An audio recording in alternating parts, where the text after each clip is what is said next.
Hi everyone, in front of me I've got POCO C50 and let me share with you how to reset camera settings on this device.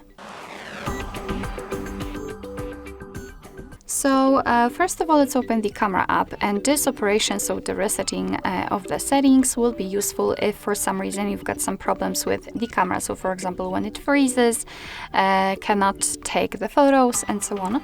I hope that you can see those green lines right here. I've applied them before I've started the recording, and it is because I'd like to show the evidence that the reset option will work. So after resetting, and they should disappear. All we have to do right now is to just tap on the three bars icon in the right upper corner, and it doesn't really matter on which mode you will be. So let's tap on it and enter the settings. Now we have to scroll down to the very bottom to find restore default settings. So let's tap on it and simply confirm it.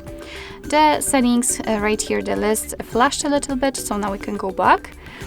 And here, as you can see, the grid lines immediately disappeared from the camera, which simply means that we just successfully reset all camera settings and the customization. So basically that's all. This is how to reset camera preferences in your POCO C50. Thank you so much for watching. I hope that this video was helpful, and if it was, please hit the subscribe button and leave the thumbs up.